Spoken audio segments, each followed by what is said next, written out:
Астана еліміздің бас қаласы ғана емес, экономикалық, іскерлік және туризмнің орталығына айналып келеді. Столица наша. Астана жаңа елорда. Біз оны туристік қалаға айналдырмақпыз. Қазақстанның бас қаласы алдағы жылдары Сингапур, Дубай сынды әлемнің әйгілі қалаларының біріне айналатын болады. Астананы 21 ғасырдың үздік қаласына айналдыру ортақ мүддеміз болады деп сенемін.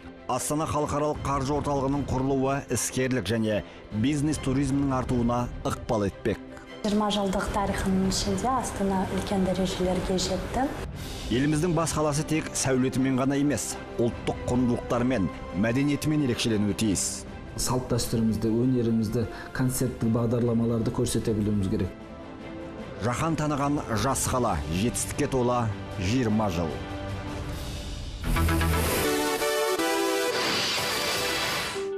Ақорда. Қазақстан президенті Нұрсұлтан Назарбаев әлемге әйгілі қонақ үй бизнесінің негізін қалаушы Онг Бенг Сенгті қабылдады. Елбасы мен сингапурлық қонақ Астанадағы туризмді дамыту, бас қалада жаңа қонақ үй салу мәселесін талқылауда. Сингапуром у нас давние хорошие отношения. Сингапурмен бұрыннан жақсы байланысымыз бар. Мен Ли Куан Ю мырзамен көп жылдық достық қарым-қатынаста болдым. Елдеріңіздің қазіргі премьер-министрімен де тығыз ынтымақтастықта жұмыс істеп келеміз. Халықаралық бас қосулардың бәрінде жүздесіп, қарым-қатынасымызды одан әрі нығайту жөнінде әңгімелесеміз. Сіз қонақ үй бизнесінде танымал адамсыз. Әлемнің көптеген елдерінде жұмыс істеп жүрсіз. Астана жаңа елорда. Біз оны туристік қалаға айналдырмақпыз. Бұл үшін біз Сингапурдың осы бағытта жүргізіп өткен жолын зерттеудеміз. Келешекте инвестицияны Қазақстанға салу керек. Сингапурдың экс-премьер-министрі Ли Куан Ю 90-шы жылдары Онг Бенг Сенгке осындай кеңес берген екен. Шағын ғана аралды шартарапқа танытқан реформатор Астананың асқар асуларды бағындыратынын сол кезде білген екен. 20 жылда жеткен жетістіктерге таңғалумен болған кәсіпкер бұл мүмкіндіктің қазір туғанын және Астана қаласында жаңа қонақ үй салу туралы шешімге келгенін жеткізді. Мен мемлекет басшысымен кездескеніме қуаныштымын. Біз Астанада жаңа Four Seasons қонақ үйін салу мәселесін талқыладық. Мен 20 жылда жасалған үлкен жетістіктердің куәсі болдым және таң қалдым. Сондықтан Астананы 21 ғасырдың үздік қаласына айналдыру ортақ мүддеміз болады деп сенемін. Four Seasons'ның салынуы Астананың ел ішіндегі және әлемдегі деңгейін одан сайын арттыра түседі деген ойдамын. Иә, қаланы кешегімен салыстыруға келмейді. Шаһарда жыл өткен сайын сан түрлі қонақ үйлер, әлемдік деңгейдегі отельдер, демалыс кешендері бой көтерді. Қазірде осындай қызмет көрсету салаларында жұмыс істеп жатқандардың саны 300 мың адамнан асқан. Астананың туризмін дамыту үшін қалалық қауымдастық құрылды. Жекелеген бағдарламалар қабылданды. Сервис артып келеді. Қазір бізде 400-ден астам мүше бар.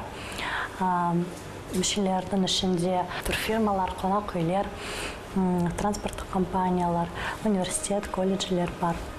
Тек қана Астана қаласы бойынша емес, бүкіл республиканың компанияларда бізге мүше болып кіріп жатыр. Негізгі мақсаты біздің ол ішкі және кіру туризм дамыту. Жылына 8 миллион жолаушыны қабылдай алатын Астана халықаралық әуежайы. Тәулігіне 35 мыңға жуық жолаушыны қарсы алуға мүмкіндігі бар теңдессіз темір жол вокзалы іске қосылған белгілі. Астанаға ағылғандар саны артты. Тиісінше қала қонақтары үшін түрлі қызмет түрлері ұсынылып келеді. Солардың бірі күні кеше ғана бағытына шыққан қос қабатты автобустардың экскурсиясы. Маршрут жалпы 2 сағат уақытты алады. Ол жалпы Айленд деп аталатын Думан сауық орталығынан Ханшатыр келесі жалпы 6 аялдама бар бізде. Сол жалпы қаланың ең әдемі көркем жерлерінен тоқтаймыз. Осы қала тұрғындары да мінеді, қала қонақтары, шетелден келген, жұмыс бабымен келген адамдар өте көп келеді. Әдетте бұндай экскурсияларды әлемнің дамыған елдерінен көретінбіз. Енді міне қос қабатты автобустар қызметіне деген сұраныс Астанада жыл санап артып келеді. Себебі қонақтар үшін қолайлы, қаланың көрікті жерлерін аралап шығуға мүмкіндік бар. Барлық тілде, барлық нысанға қатысты кеңінен мәлімет беріледі. Бұл жерде арнайы қап тағылады да, және немісше, қазақша, орысша, ағылшынша, қытайша тілге аударылады. Бұл наушниктан экскурсиялар туралы айтылады. Бұл экскурсияда маған бәйтерек, Хазірет Сұлтан мешіті және тәуелсіздік ғимараты ұнады. Астана өзінің көркемдігімен өзгеріп кетті. Бұл экскурсия маған қатты ұнады. 2017 жылы қосқабатты автобустардың қызметін 5000-нан астам турист пайдаланыпты. 2018 жылы бұл көрсеткіш одан сайын артуы тиіс. Себебі алда Астананың 20-жылдық мерейтойы кеңінен тойланады. Я приехала из города Алматы. Мен Алматыданмын. Туыстарыма қонаққа келдім. Біз 3 абысын боламыз. Қазақ, неміс және мен Корей ұлтынан боламын. Біздің жолдастарымыз ағайынды. Біз бір үйдің келіндеріміз. Бүгін экскурсияға шығуды жөн санадық. Өзім қалам, маған өте ұнайды. Өзім 10 жыл тұрам осында. 10 жылдан уже былай қарағанда өзім осы автобусқа ең бірінші рет отырдым. Дұрыс айтқанда. Өзім былай қарағанда өзгеріп отыр. Күнде қарасам қалам өте жақсы, өте таза қалам. Бізге өте ұнады. Керемет ғимараттар, бәрі әдемі. Саяхат керемет ерекше. Бәрі жаңа құрылыс. Мен бұл жерде 10 жыл бұрын болған едім. Қазір мүлде басқа қала, бәрі өзгерген. Қазіргі күні Астанада сапар серіктерге деген сұраныс артқан. Себебі Қазақстанға, елдің тарихына, мәдениетіне қызығушылық танытып жатқан шетелдіктер көп. Экспо алдында қажеттілігі өсті. Гидтердің жұмыстарына тек қана орыс, қазақ тілдерінде емес, сонымен қатар Қытай тілінің гидтері де маңыздылығы үлкен артты. Және де Қазақстан қазіргі таңда көптеген елдермен визасыз саясат жүргізуіне байланысты. Қытаймен және де европалық елдермен. Сондықтан гидтердің жұмысы бізде маңыздылығы өсіп жатыр. Әлем назарын аудартқан экспо туризм саласы үшін үлкен тәжірибе болды. Қонақ үй, мейрамханадан бөлек, кешегі еріктілердің өздері бүгінде меймандарға жоғарғы дәрежеде қызмет көрсететін деңгейге жетті. Қаланың барлық қала туралы толықтай ақпарат беріледі. 3 тілде, қазақша, орысша, ағылшынша. Және әр адам бізге түсіндіреміз қай тілде жүргізілетіні. Адамдар өздері тілдерді таңдап тыңдай алады. Және де әсіресе бізге осы шетелден адамдар өте көп келеді. Сондықтан бізге әсіресе осы жерге студенттерді көбірек алады. Осы 3 тілде сөйлей алады. Біз өзіміз студентпіз. Мен мысалы Казги университетінің студентімін. Және де осы әр тілде келетін адамдарға осы көмек көрсетеміз. Елорда әлем астаналар ішінде жылдам қарқынмен дамып келе жатқан қалалардың бірі. 20 жылда шаһар тұрғындарының саны 3 есеге артты. Қала аумағы 3 есеге кеңейген. Астанада қаншама архитекторлардың бригадасы жұмыс істегені байқалады. Жай ғана емес, үлкен сәулетшілердің ансамблі сияқты. Әрбір ғимараттың өзіндік ерекшелігі бар. Бір-біріне ұқсамайды. Әрбір келген қонақ үшін көруге тұрарлық әдемі көріністер бар. Бұл бір ұлы да әдемі қала.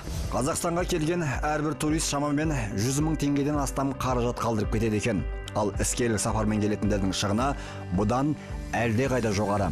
Астанада өтетін саяси экономикалық форумдар, халықаралық дәрежедегі мәдени шаралар бұл көрсеткіштің артуына ықпал етіп отыр. Астанаға келетін туристердің көпшілігі 90% Астанаға іскерлік мақсатымен келеді. Ол негізінен жақсы, өйткені осындай іскерлік мақсатымен келген туристер, олар жақсы қонақ үйлерде тұрады, жақсы ресторандарда тұрады. Таксилерді көптеп пайдаланады, тіпті сувенирлерді де көптеп осы туысқандарына, достарына көптеп сатып алады. Сондықтан осы іскерлік туризм Астананың ішкі экономикасына жақсы әсер тигізеді. Туризм табыс көзі. Саяхатшыларды табиғат, қонақ үй, дәмхана қызметінен бөлек сан түрлі сувенирлер қызықтыратыны белгілі. Себебі кез келген турист еліне естелік алып кеткісі келеді. Оның ішінде ұлттық нақыштағы қолөнер бұйымдарына және қолжетімді сыйлықтарға деген сұраныс әрдайым жоғары. Сондықтан еліміздегі сувенир саудасы жаңаша сипат ала бастады. Қазақстанда бірінші рет болып, суретшілердің салған суретімен зергерлік бұйымдарды, яғни күміс, алтын, меркур сияқты бұйымдарды, латун сияқты бұйымдарды, металдарды екеуін қосып, екеуі бір арада біз осындай сувенирлік бұйымдар шығарып жатырмыз. Мысалы, мынау қобыз, мына жерде мысалы мынау ішектердің барлығы күмістен жасалған мынандай. Бұл ерекше дүние. Тек қана сурет болса, ол барлық жерде бар. Немесе зергерлік бұйым, ол барлық жерде бар. Бірақ зергер мен суретшілік өнер екеуін қосып, бір араға келтірген. Біріншіден барлығын таза зергерліктен жасайын десек, ол қымбатқа түседі. Егер тек қана сурет дейтін болсақ, ол кейбіреулер оны түсінбейді. Екеуін қосқан кезде бұл басқаша бір шедевр дүние шығып жатады. Қазақ International Holding жауапкершілігі шектеулі серіктестігінің негізін қалаған Марат Мәулен компаниясында қазақ зергер, қазақ туризм жобаларын қолға алды. Мақсаты ішкі туризмді дамыту, ұлттық қолөнерді, ұлттық нақыштағы сувенирлерді әзірлеу арқылы шет мемлекеттерде Қазақстан брендін қалыптастыру. Астанада офис ретінде аштық. Енді біздің негізгі мақсатымыз дүкен мен өндірісті екеуін бірге жасау. Адамдар мысалы келген кезде тек қана тауарды сатып алу емес, туристер мысалға жасалынып жатқан дүниені көре білу. Яғни өз көзімен көру. Ол жерде біздің шай ішіп отырып, салт дәстүрімізді көру.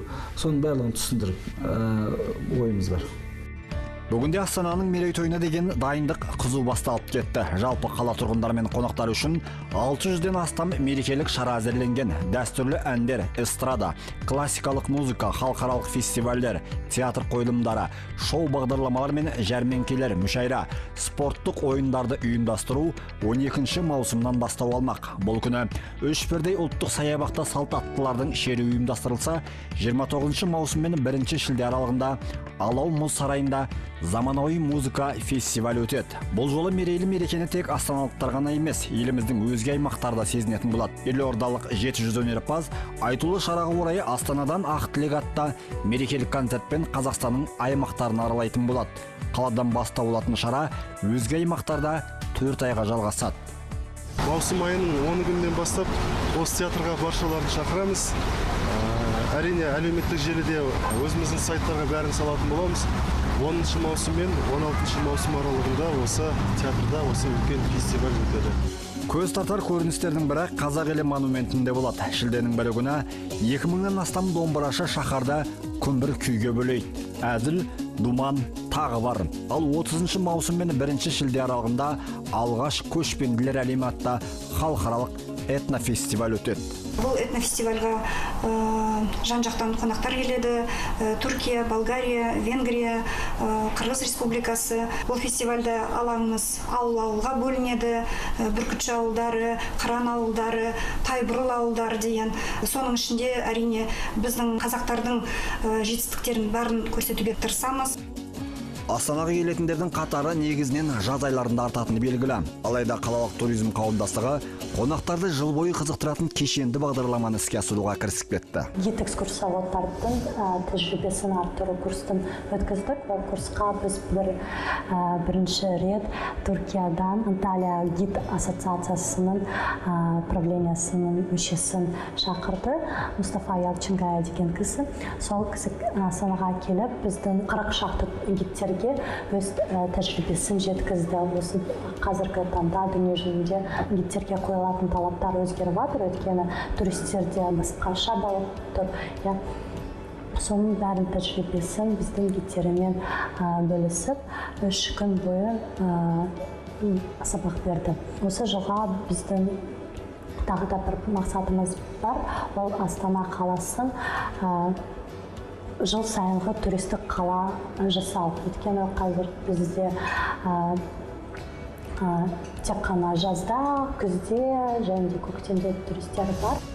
Алдағы жылдан бастап Астананы туристік көрмелердің аймақтық хабына айналдыру жөніндегі нақты іс-шаралар қолға алынбақ. Оның ішінде веб-саммит, форумдар, туристік биржа және бірқатар шараларды ұйымдастыру жоспарланған. Осылайша Астана халықаралық конгресс көрмелердің орталығына айналуы тиіс. Кәсіпкерлерімізде де бір патриоттық сезім болу керек деп ойлаймын. Себебі біз шетелге турист жіберу әркімнің қолынан келеді. Біздің мақсатымыз шетелден Қазақстанға турист алып келу. Егер 1000 компания әр қайсысы бір айда 100 туристен алып келетін болса, 100 000 турист. Ар жағын есептей беріңіз, қанша ақша келетіні. Астана қауіпсіз қалаға айналды. Әкімшілік дерегі бойынша соңғы жылдары қылмыс саны 30%-ға төмендеген. Бұл да азаматтардың көптеп келуіне ықпал ететін маңызды факторлардың бірі. 20 жылдық тарихының ішінде Астана үлкен дәрежелерге жетті. Ең басында осы Астанаға Қазақстанның әртүрлі облыстардан азаматтарымыз келе бастап, өзінің армандарын Астана қаласымен байланыстырып, осы Астанамызды бүкіл Қазақстан бірлесіп құрылды. Биыл бізде қаржылық орталық ашылайын деп жатыр. Соның бәрі Астананы дүниежүзілік әйгілі туристік қала болуына ықпал етеді. Астана халықаралық қаржы орталығы іскерлік, бизнес туризмді дамытуға ықпал етеді. Әлемнің әр түкпіріне жаңа рейстер ашылады, халықаралық қатынас артады. Қалаға үлкен көлемде инвестиция тартылады. Мына бір Астананың өзін алатын болса, бұл далада қала болмайды деген жерден, мысалға, елбасымыздың арманы, мысалға, сол жерде керемет қала пайда болды. Бұның әркімге біз мақтанышпен айтатындай. Архитектурасы өте керемет. Бұл туристер келген кезде таң қалады. Мысалға, барлығын сызып қойып түсіргендей.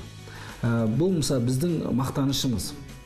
Енді туристер келген кезде тек қана үйлерді қарап, болмаса архитектураны қарау емес, оның қасында бағанағы біздің салт дәстүрімізді, өнерімізді, концерттік бағдарламаларды көрсете білуіміз керек.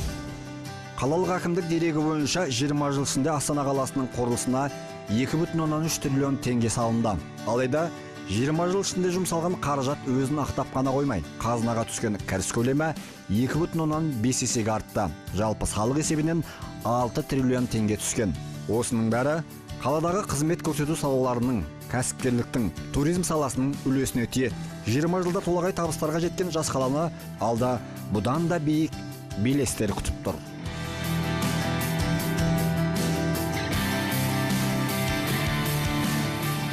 Этот город сегодня восхищает всех наших гостей. Қала қазірде барша қонақтарын таң қалдыратын дәрежеге жетті. Қазақстандықтар бас қаласын мақтан тұтады. Шаһар сайын далада сіздердің көз алдарыңызда бой көтерді. Астана биыл 20 жылдық мерейтойын атап өтеді. Қала тұрғындары миллионнан асты. Бұл да экономикалық өсімнің белгісі.